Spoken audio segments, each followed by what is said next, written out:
Assalamualaikum warahmatullahi wabarakatuh. Selamat pagi anak-anak. Pagi ini kembali kita melanjutkan pembelajaran kita. Materi kita hari ini adalah klasifikasi materi. Dari materi ini diharapkan anak-anak nantinya dapat membedakan antara unsur, senyawa, dan campuran yang merupakan bagian dari materi tersebut. Satu persatu akan Ibu jelaskan apa saja dari materi-materi yang sudah Ibu sebutkan tadi. Yang pertama, tentu anak-anak harus tahu dulu apa itu pengertian materi. Materi itu adalah segala sesuatu yang menempati ruangan dan memiliki massa. Ya, anak-anak. Jadi yang dimaksud dengan segala sesuatu itu bisa yang terlihat, bisa juga yang tidak terlihat atau tidak nampak.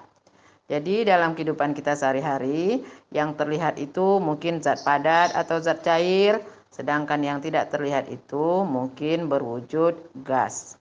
Ya, anak-anak, mudah-mudahan anak-anak paham ya. Berikutnya menurut strukturnya, materi itu dapat digolongkan menjadi dua. Yang pertama zat tunggal, yang kedua namanya campuran. Kita lanjutkan anak-anak. Zat tunggal itu tadi itu terbagi dua, ya. Zat tunggal itu terbagi dua. Yang pertama namanya unsur, yang kedua namanya senyawa. Jadi kita bahas dulu yang pertama tentang unsur. Unsur itu adalah zat tunggal atau zat murni yang tidak dapat diurai lagi menjadi zat yang lebih sederhana melalui reaksi kimia biasa.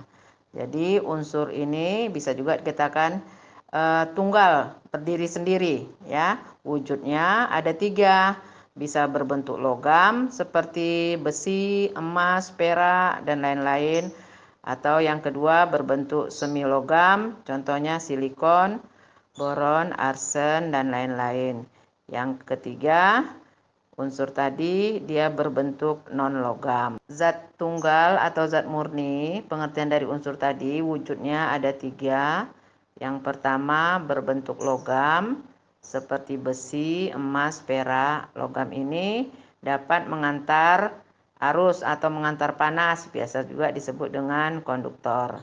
Yang kedua, wujud dari unsur ini disebut dengan semi logam. Semi logam ini dia bisa mengantar arus apabila suhunya tinggi. Ya, dalam listrik dia disebut semikonduktor.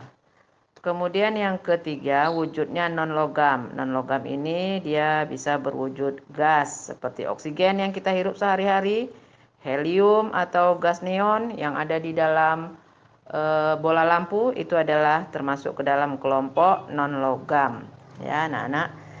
Kemudian perlu juga anak-anak ketahui di dunia ini ada 100 macam unsur, ya. Para ilmuwan sudah menemukan ada 100 macam unsur. Setidak-tidaknya anak-anak harus paham unsur-unsur yang ada di sekitar kita, ya. Seperti besi, kemudian udara, oksigen. Nah, itu adalah unsur-unsur yang ada di sekitar kita. Aluminium umpamanya. Jadi anak-anak harus paham atau harus hafal setidak-tidaknya 5 ya unsur yang ada di lingkungan kita. Kemudian unsur-unsur itu dalam penulisannya ditulis dalam bentuk huruf, ya. Itu disebut dengan simbol atau dinamakan dengan lambang kimia.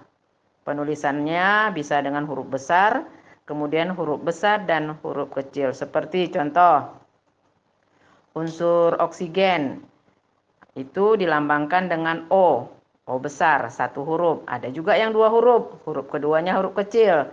Contohnya seperti emas, ya. Emas itu lambang kimianya A besar, U kecil, AU. Bahasa Latinnya aurum. Nah, untuk lengkapnya nanti anak-anak bisa lihat di buku, ya. Nah, berikutnya zat tunggal yang kedua adalah senyawa, ya. Senyawa itu pengertiannya zat kimia murni yang terdiri dari 2 unsur atau lebih yang dapat dipecah-pecah lagi menjadi unsur-unsur pembentuknya dengan reaksi kimia. Ya, jadi senyawa ini beberapa unsur bersatu, tapi unsur pembentuknya itu masih bisa dinampakkan atau dilihat. Dalam kehidupan sehari-hari kita, contoh senyawa itu adalah air, ya. Jadi air ini lambang kimianya H2O, artinya air itu penyusunnya adalah 2 unsur, unsur hidrogen dan unsur oksigen. Angka 2 itu menunjukkan jumlah atom dari hidrogen itu, ya. Kemudian contoh lain senyawa yang juga ada di rumah kita adalah garam dapur, ya, yang sering kita pakai untuk masak. Ya, jadi garam dapur ini juga merupakan salah satu contoh senyawa dengan lambang kimianya NaCl. Jadi unsur pembuatnya atau unsur pembentuk dari garam itu adalah natrium dan klorida. Ya. Berikutnya pengertian campuran. Pengertiannya adalah menggabungkan 2 zat yang berbeda tanpa melalui reaksi kimia. Campuran ini terbagi 2, ada namanya campuran homogen dan yang kedua campuran heterogen. Campuran homogen itu campuran yang tidak nampak, ya, tapi masih bisa dilihat sifatnya. Jadi homo itu artinya sama, tidak nampak, ya, bersatu dia. Tapi penyusunnya masih bisa dilihat atau dirasakan seperti air gula atau air sirup. Ya, gulanya nggak nampak tapi ada unsur gula di situ. Jadi sudah bersatu, bercampur secara homogen. Kemudian yang kedua campuran adalah campuran heterogen. Campuran heterogen ini zat yang tercampur itu penyusunnya nampak, ya. Jadi contohnya seperti air dengan minyak, ya. Ibu rasa itu saja dulu materi kita tentang klasifikasi materi ini. Untuk pertemuan berikutnya nanti kita akan lanjutkan dengan materi berikutnya perubahan fisika dan perubahan kimia. Demikianlah yang dapat Ibu sampaikan. Mudah-mudahan nanti anak-anak sudah bisa mengerjakan tugasnya adalah mencatat beberapa contoh dari unsur dan senyawa yang ada di lingkungan rumahnya masing-masing. Terima kasih. Wassalamualaikum warahmatullahi wabarakatuh.